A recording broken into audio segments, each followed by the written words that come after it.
Bueno, yo pienso que para nosotros los franciscanos es un tema muy actual y que tiene que ver mucho con nuestro carisma, la esperanza, ¿no? Es un tema que se ha tocado mucho o que se ha reflexionado mucho, sin embargo, pareciera que no logramos aterrizar en qué consiste la esperanza, ¿no? Nos conformamos o nos quedamos a veces pensando nada más en la espera activa y hasta ahí, pero avienta más. Es decir, esta esperanza que construye hacia el futuro y un futuro que llega hasta la eternidad, ¿no? Es como lo general del libro. La esperanza y la espiritualidad franciscana van muy de la mano. Incluso la vida de San Francisco de Asís, la espiritual de San Francisco de Asís, prácticamente habla de esperanza, ¿no? Lo que se espera más allá de esta vida, pero que ya se puede pregustar desde esta. No sé si me voy a entender. Es decir, vamos construyendo ya en esta vida. El libro lo toca con un término que se llama liminal, una experiencia liminal. ¿Qué quiere decir esto? Una experiencia límite que es a la vez sorpresa y misterio. Sorpresa porque no sabemos qué nos depara la vida eterna. Y misterio porque seguramente nos encontraremos con Dios. Es un poquito eso. Trabajar ya desde aquí con las herramientas, nosotros proponemos la espiritualidad de San Francisco, trabajar ya desde aquí para llegar a la vida eterna, a la vida plena. Es que es eso precisamente, mira. Si nos quedáramos, como decía al principio, con una espera activa, pareciera que no pasa nada. Pareciera que nos avienta a ser personas resignadas, a ser personas que no cuestionen, a ser personas apocadas, ¿no? No, todo lo contrario. La esperanza activa o este llamado al infinito es precisamente te avienta a trabajar, a luchar por algo que ya posees desde este momento, pero que estás llamado a poseerlo en plenitud en la vida eterna. Es decir, para las personas que puedan leer el libro, ¿qué quiere decir? Que ahí en tus circunstancias, que ahí en donde Dios te ha puesto, es el medio privilegiado para encontrarte con Él, pero trabajando. Se te ha dado en don, en semilla, pero lo tienes que desarrollar no solamente en este mundo, sino que lo trasciende hasta que podamos encontrarnos o vislumbrar ya un poco de los rayos de luz en nuestra propia vida. Bueno, yo propongo en el libro pues los pasos de San Francisco, ¿no? Su vida de oración. Todos conocemos de alguna manera, incluso no solo la gente católica, es una figura a nivel mundial que trasciende religiones, la figura de San Francisco de Asís. Y tú recordarás esta oración simple, ¿no? Hazme un instrumento de tu paz, donde haya odio, yo pongo amor. Es un llamado universal y va dando unas pautas perfectas para ir construyendo la paz, ¿no? No necesitas, claro, está dirigido a personas católicas, a personas bautizadas, pero no se encierra en eso, sino más bien es una abertura universal a cualquier persona de buena voluntad que quiera esto, ser constructor de paz, que tenga deseos de que su vida tenga un mayor sentido, de trascender, de perdurar. Ese es el camino, ¿no? A conducir, ¿cómo se aprende? Pues conduciendo. A esperar, a creer, a atreverse. ¿Cómo se consigue esto? Pues dando pequeños pasos, ¿no? Y nosotros proponemos pues la vida de San Francisco de Asís, sus oraciones, este deseo que tenía él de configurarse plenamente con el sumo bien, con el bien total, lo dice. Y en el tercer capítulo pues tratamos un poco de eso. Esto que en apariencia es grandioso, que se ve, que se presenta como algo inalcanzable, pero con muchos deseos de conquistarlo, pues podemos empezar precisamente con esto, ¿no? Con pequeños pasos de la enseñanza de San Francisco de Asís, acercarnos a sus oraciones, su estilo de vida, la carta que dirige a los frailes, la carta que dirige a todos los laicos. Estas pequeñas cosas nos van haciendo que trabajemos ya de manera concreta en esto a lo que estamos llamados, porque eso es algo que hay que resaltar. Estamos llamados. San Francisco de Asís lo decía: Señor, dame una fe recta y una esperanza cierta. No es que que lo dejemos a la suerte, a ver si sucede, a ver si Dios se compadece de nosotros. No, nosotros caminamos en una esperanza cierta. Nosotros creemos en esto que ya nos ha prometido Dios y que de alguna manera ya empezamos a disfrutar, pero que si profundizamos, si hacemos esta experiencia liminal, llegaremos a la plenitud que no se encierra solo en este mundo, sino que nos avienta a la eternidad. Quizá por ahí tan acertado el nombre de llamados a lo infinito. Es un llamado que implica poner de nuestra parte, pero que no se termine en esta relación o en esta situación mundana, ¿no? Sino que se planificará en la vida eterna.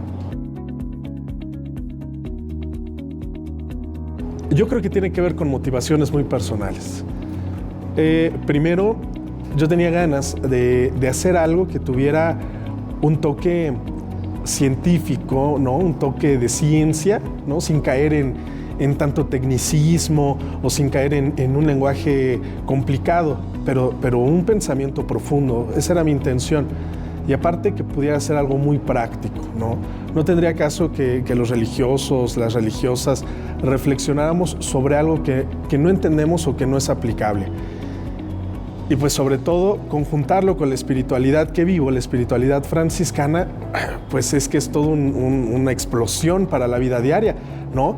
Porque ¿cómo pones esto, el llamado al infinito, con la sencillez, con la humildad, con la minoridad de San Francisco de Asís? Entonces el libro es como este lazo que une estas dos realidades, ¿no? Aquello que es de la ciencia más profunda, la escatología, la vida eterna, el juicio final, y cómo lo conjugas con una vida sencilla como la de San Francisco de Asís. Y no solo la de San Francisco de Asís, sino la gente sencilla que acude a nuestras parroquias, que acude a nuestras librerías, en busca precisamente de esto, de una esperanza que le permita seguir caminando hasta que se encuentre plenamente con Dios.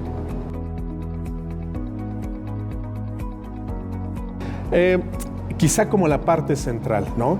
La primera parte del libro habla sobre esto, sobre la esperanza última o la esperanza escatológica, el encuentro definitivo con Dios, y yo sabía muy bien dónde lo quería aterrizar, ¿no? Yo, una persona sencilla, una persona de misa cada 8 días, ¿yo cómo puedo conseguir esto? Quizá el punto intermedio es lo difícil, cómo poder no bajar, pero cómo facilitar este lenguaje para la comprensión diaria, porque incluso este libro no es un compendio de discursos teológicos, sino más bien es una herramienta pastoral para las personas que visitan enfermos, para las personas que pasan por alguna pérdida, para las personas que están viviendo en medio de una enfermedad. Entonces, hacer este puente, hacer esta conexión, quizá fue lo que se me complicó un poco más, pero precisamente el capítulo 2 habla sobre la vida consagrada, la vida del bautizado. Y también para mí fue una gran luz, porque precisamente el ser bautizado, el ser consagrado, es el puente perfecto que conecta esta vida con la vida eterna, al bautizado con Dios. Es un poquito como una remembranza del Dios hecho hombre, ¿no? Es esto. Bueno, yo pienso que es esto, ¿no? Ya lo mencionábamos, no es una actitud pasiva, no es una actitud grisácea, por así decirlo, ¿no? Esperar en Dios es dejar que Él actúe en ti, indícame el camino, qué es lo que quieres que yo haga, ¿no? Repito esta oración de San Francisco, dame una fe recta, una esperanza cierta, es decir, indícame el camino seguro por el que yo debo de caminar. Es un poquito esta conjunción, ¿no? Es decir, yo todo lo espero de Dios, yo quiero entregarme todo a Dios, pero yo tengo que iniciar este camino. No puedo esperar a que Dios venga a rescatar mi vida, a rescatar mi enfermedad, a sacarme de este agujero negro en el que estoy. Precisamente esto, la esperanza unida a la espiritualidad franciscana, yo lo defino con esa palabra, te avienta, ¿no? Te avienta ya desde este mundo a crecer, a realizarte, a planificarte, y aún así, ya consiguiendo ciertos logros, no se acaban aquí, trascienden. Y eso es lo maravilloso, ¿no? Que tú vas colaborando con este encuentro que el mismo Dios quiere de ti. Es un poquito. Hay una frase que a mí me gusta mucho que dice, nosotros ponemos casi nada y Dios pone casi todo. Pero si nosotros no ponemos nuestro casi nada, Dios no pone su casi todo. Es este trabajo armonioso donde Dios se compromete profundamente con el hombre. Porque no es solamente un ayudarte por conseguir algo, ¿no? Es un dejarte conquistar, es un dejarte abrazar, es un dejarte inundar de la presencia de Dios para que Dios pueda actuar en otros por medio tuyo, ¿no? No es el ayúdate que yo te ayudaré, sería como algo intimista, algo personal, Dios y yo. No, Dios supera todo eso. Dios piensa en comunidad, Dios piensa en eclesia, ¿no? En reunión, en asamblea. Bueno, yo pienso que eso es mucho más todavía. Son tiempos muy difíciles, son tiempos muy violentos, son tiempos donde pareciera que no hay esperanza. Sin embargo, yo pienso que en el fondo de cada una de las personas sigue esta idea de esperar en algo grande, en alguien grande, en algo grandioso, ¿no? El problema es que equivocamos el camino. Pienso que si espero un mejor trabajo, ahí me realizaré. Si tengo una mejor relación, si tengo más dinero, si tengo un mejor empleo, y normalmente vamos dando tumbos contra la pared, ¿no? La persona cuando se encuentra con Dios acaban todas sus dudas. Se encuentra con Dios y Dios lo desborda, es mucho más de lo que podía esperar. Es decir, la persona sigue esperando, sí, pero pareciera que hemos equivocado el camino, no que hemos dejado de esperar, sino que hemos equivocado la dirección hacia donde buscamos. Decía Santa Teresa de Ávila, cuando el hombre busca a Dios, con más fuerza Dios buscándolo está. Es decir, en este camino de angustia, de preocupación, de enfermedad, de deudas, de desesperación, de desesperanza, uno va dando pequeños pasos, a veces en sentido equivocado, pero la iniciativa siempre es de Dios. Es decir, yo no tengo que encontrar un método para encontrar a Dios, simplemente debo dejar que Dios me encuentre, debo dejar de esconderme, debo dejar de tener falsos dioses, debo dejar de estar tocando en diferentes puertas, ¿no? Debo de concentrarme para dejarme encontrar únicamente por Dios, ¿no? Eso implica, claro, pareciera que un salto en el vacío. Ya lo decíamos, la experiencia liminal es esto. Imagínate que tú vas caminando por un túnel lleno de neblina. Sí, pero el hecho de que haya niebla no significa que el camino no sea seguro, porque el camino no lo has construido tú, el camino ya lo puso Cristo para que tú te encuentres con Él. Es un poquito eso, claro, que es dar un salto en la fe. ¿Por qué crees que la gente se esconda de Dios? Porque tenemos miedo y porque somos débiles. Necesitamos agarrarnos de algo, lo que sea, aunque sean falsas puertas. Esa es la debilidad humana. Y es precisamente cuando tenemos que girar para: ven a mí, lléname, Señor, yo quiero encontrarme contigo. Es un poquito lo que trata esto. Tú no estás llamado para esta vida, un amuleto, un cierto... estas cosas que hacemos, por ejemplo, de supersticiones, son falsas puertas y a muy corto plazo. Pensemos, te haces una limpia que dura media hora y la tranquilidad te dura un día, pero vuelves quizá a caer en un vacío todavía más profundo, ¿no? Mirar hacia el infinito, pensar en esto que Dios quiere de mí, es pensar en la eternidad, no en temporalidades, ¿no? Sino en la plenitud de la plenitud, por decirlo de algún modo. Es que es actual. Yo no sé si tú has puesto la atención en Francisco de Asís, sigue siendo atrayente después de 800 años, ¿eh? Sigue arrasando con este ejemplo de vida, precisamente en esto, en la minoridad, ¿no? En la sencillez, en la pobreza, en la armonía con el medio ambiente, pero es mucho más. La espiritualidad franciscana es mucho más. Entonces es cuando en este momento se hace todavía más atractiva la espiritualidad, no la figura de San Francisco, porque podíamos pensar en un San Francisco que, bueno, él solo lo consiguió y fue su camino y ahí quedó. No, la espiritualidad franciscana es un actualizar esta vivencia de encuentro profundo con Dios en una realidad sencilla, sin tanto ornamento litúrgico, sin tanto razonamiento teológico. En la sencillez de la vida es donde Dios se deja encontrar, ¿no? Pensemos en ese pasaje de la Sagrada Escritura donde dice, bueno, no estabas en el estruendo, no estabas en los terremotos, dice, estabas en una suave brisa. Esa es la vida de San Francisco. que el hecho de ser suave brisa no significa que no sea profunda y radical, ¿eh? Va a exigir esta espiritualidad el encuentro total del hombre con Dios, no mitades, no fracciones del hombre, sino en una entrega total hacia Dios. Hacia allá apunta la espiritualidad franciscana, ¿no? En la sencillez, sin complicaciones. Por eso es que sigue siendo tan atractivo en esta vida o en esta sociedad en donde nos movemos, donde pareciera que, dice esta frase, ¿no? Donde pareciera que lo más fácil es complicarlo todo. La sencillez de Francisco de Asís es actual y es fresca, atrayente, ¿no? Entonces, por eso, conjuntar, yo pienso que es volver a poner los pies del lector sobre la tierra, pensar en la eternidad, pero no en una eternidad complicada o en una eternidad de castigo, en una eternidad de un juicio tenebroso, sino pensar en la eternidad partiendo de la sencillez de San Francisco de Asís. Ayúdame a ser instrumento de tu paz. La espiritualidad franciscana es muy sencilla, ¿eh? La espiritualidad franciscana parte de ver al otro como hermano. De hecho, nosotros nos llamamos así, orden de frailes, de hermanos menores conventuales, ¿no? Somos hermanos menores. Partiendo de ahí, que el otro es mi hermano, y aparte que yo estoy haciendo el esfuerzo de ser menor, la minoridad siempre va en relación con otro que es mayor. Eso es poner armonía a donde tú te presentes, en el trabajo, en tu casa, en tu familia. Somos hermanos y de estos hermanos yo soy el menor.